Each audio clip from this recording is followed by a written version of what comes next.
the difference on the challenges of the 21st century.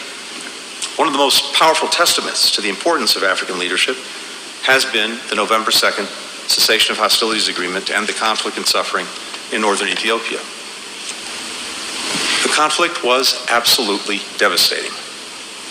Hundreds of thousands killed, widespread sexual violence against women, millions forced to flee their homes, many left in need of food, shelter, medicine, hospitals, schools, businesses shelled, destroyed.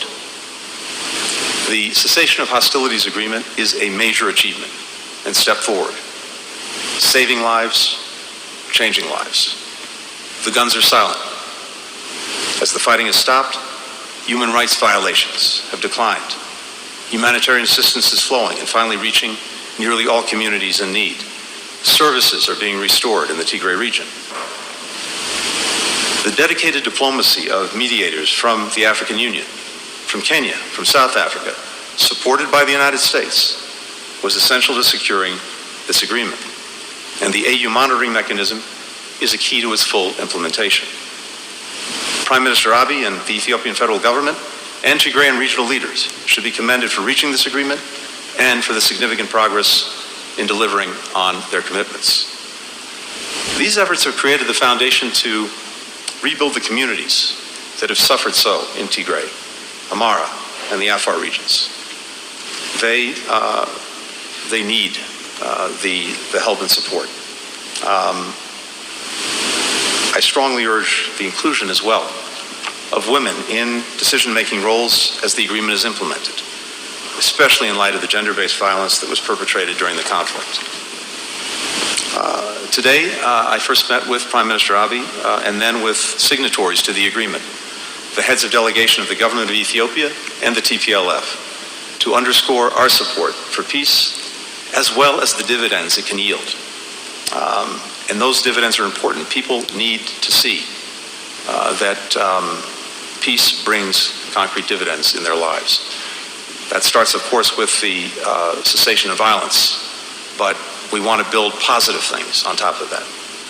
We urge Ethiopians to follow through on their commitments to each other, to implement an inclusive and comprehensive transitional justice process that includes both reconciliation and accountability. As a partner in that effort, the United States is providing both technical and financial support. Building lasting peace is being made more complicated by the acute economic challenges that Ethiopia faces, resulting from the conflict, resulting from drought, resulting from food insecurity. As I conveyed to Prime Minister Abiy, the United States, as Ethiopia's largest bilateral donor, providing over $3 billion in humanitarian assistance since 2020, we will continue to be there for Ethiopians. We'll keep partnering on food security, and today I announced an additional $331 million in emergency food and humanitarian assistance that will reach billions of people, millions of Ethiopians affected by conflict, affected by drought. We'll keep working together on public health, building on our many years of partnership to combat HIV/AIDS and continue to tackle the COVID-19 pandemic and make sure that we're all prepared for future pandemics. We'll continue to support Ethiopia's economic development, investing hundreds of millions in health. የሚገኙት የዩናይትድ ስቴትስ የውጭ ጉዳይ ሚኒስትር አንቶኒ ብሊንከን ዛሬ ከጠቅላይ ሚኒስትር አብይ አህመድና ምክትል ጠቅላይ ሚኒስትርና የውጭ ጉዳይ ሚኒስትር ደመቀ መኮንን ጋር ተገናኝተው በኢትዮጵያ የተለያዩ አካባቢዎች ስላሉ ግጭቶች፣ የሰላም ሂደቶችና ሰብአዊ እርዳታ አቅርቦት ዙሪያ ተወያይተዋል። ኢትዮጵያ ለሰብአዊ እርዳታ የሚውል በኢትዮጵያ ለሚያስፈልጋት የሰብአዊ እርዳታ የሚውል $331 ሚሊዮን እንደምትሰጥም ይፋ አድርገዋል። ተጨማሪ ዘገባ አለን።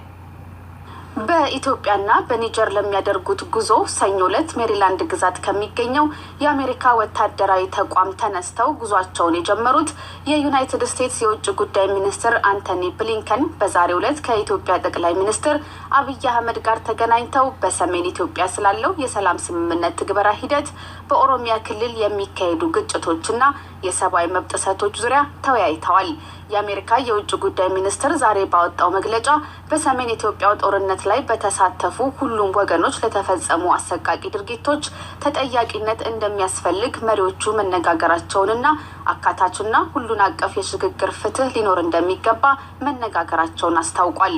ከሰሜን ኢትዮጵያ በተጨማሪም በኦሮሚያ ክልል ያለው ሁኔታ እያሳሰባቸው መሆኑን ለጠቅላይ ሚኒስትር አብይ የገለጹት ብሊንከን ችግሩን በውይይት መፍታት እንደሚያስፈልግ አስረግጠው መናገራቸውን የውጭ ጉዳይ ሚኒስትሩ ቃል አቀባይ ኔድ ፕራይስ በመግለጫቸው አስታውቀዋል። የኢትዮጵያ መንግስት ከዩናይትድ ስቴትስ ያገኘ የነበረው የኢኮኖሚና ሌሎች እርዳታዎች እንዲመለሱ ለማድረግ ዝግጁ ቢሆንም መንግስት በግጭቱ ወቅት በሁሉም ወገኖች የተፈጸሙትን ሰፊ የሰብአዊ መብት ጥሰቶች እንዴት ሊፈታው እንደሚችል ስጋት አለ። ብሊንከን ከኢትዮጵያ ምክትል ጠቅላይ ሚኒስትርና የውጭ ጉዳይ ሚኒስትር ደመቀ መኮንን ጋርም አዲስ አበባ ላይ የተገናኙ ሲሆን ውይይታቸውን ከማካሄዳቸው በፊት በጋራ የኢትዮጵያን ባህላዊ ቡና ሲጠጡ ታይተዋል። It's very, very good to be back in Africa, especially to be in Ethiopia. ወደ አፍሪካ መመለስ በጣም ደስ የሚል ነገር ነው። በተለይ ደግሞ በኢትዮጵያ በሰሜኑ ክፍል የታየው ሰላም ዘላቂ ሆኖ ወደፊት እየተራመደ ባለበት በዚህ አስፈላጊ ወቅት በዚህና ሌሎች አብረን የምንሰራባቸው እርሶም እንደተናገሩት በኢትዮጵያና በዩናይትድ ስቴትስ መካከል ያለውን ግንኙነት የሚያጠናክሩ በርካታ ጉዳዮች ዙሪያም ከእርሶና ከጠቅላይ ሚኒስትሩ ጋር ለመነጋገር በጉጉት እጠብቃለሁ።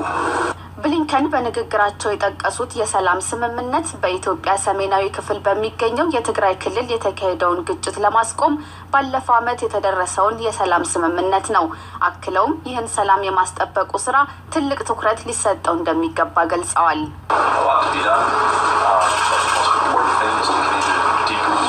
ብዙ የሚሰራ ስራ አለ። ከሁሉም ቅድሚያ የሚሰጠው ጉዳይ ግን በሰሜን የዘለቀውን ሰላም ማስጠበቅና ወደፊት የሚኖረንን ግንኙነት ማጠናከር ነው። በሁለቱ መሪዎች መካከል ዛሬ የተካሄደው ውይይት በዋናነት በሰሜን ኢትዮጵያ የተካሄደውን ጦርነት መቆም ተከትሎ የግጭት ማቆም ስምምነቱ ተግባራዊነት ዙሪያ ስለታዩ ከፍተኛ መሻሻሎች ማተኮሩን የገለጹት ፕራይስ ይህ መሻሻል የሰብአዊ እርዳታ አቅርቦትንና መሰረታዊ አገልግሎቶችን መልሶ ማቋቋምን እንደሚያጠቃልልም አመልክተዋል። በውይይቱ ላይ በኢትዮጵያ የአሜሪካ አምባሳደር ትሬሲ አን ጃኮብሰንን እና በአሜሪካ የኢትዮጵያ አምባሳደር ስለሺ በቀለን ጨምሮ ሌሎች ከፍተኛ ባለስልጣናት የተገኙ ሲሆን በትግራይ ጊዜያዊ ክልል አስተዳደር በሚመሰረትበት ሂደት ዙሪያም ተወያይተዋል። የኢትዮጵያ መንግስት ባወጣው መግለጫም ባለስልጣናቱ ለደረሱ ጥቃቶች ተጠያቂነትና መፍትሄ ማምጣት የሚያስችል የሽግግር ፍትህ ፖሊሲ ዙሪያ መወያየታቸውን ገልጿል። የውጭ ጉዳይ ሚኒስትር ብሊንከን ከጠቅላይ ሚኒስትሩ ጋር ካደረጉት ውይይት በኋላ ዩናይትድ ስቴትስ ኢትዮጵያ ለሚያስፈልጋት የሰብአዊ እርዳታ የሚውል $331 ሚሊዮን እንደምትሰጥ ዛሬ አስታውቀዋል። የገንዘብ ድጋፉ በኢትዮጵያ በግጭት በድርቅና በምግብ እጦት ለተፈናቀሉ እንዲሁም ለተጎዱ ዜጎች ህይወት አድን ድጋፍ ለማድረግ እንደሚውልም ገልጸዋል።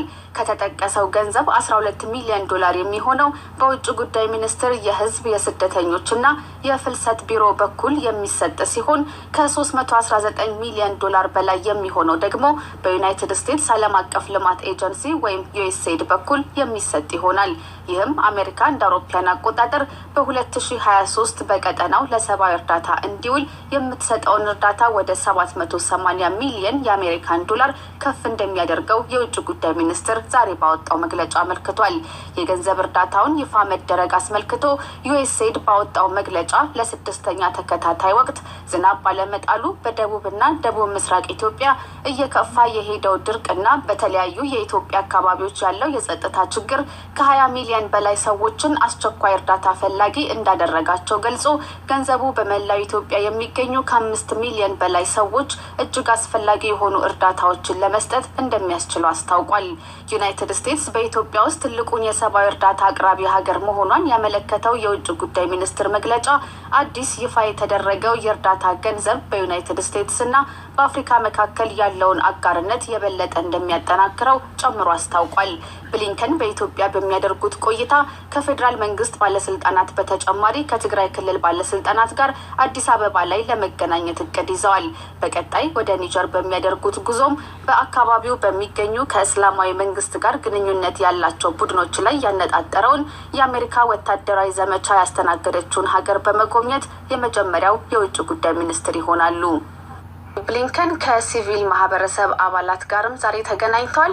ይህንን የዛሬውን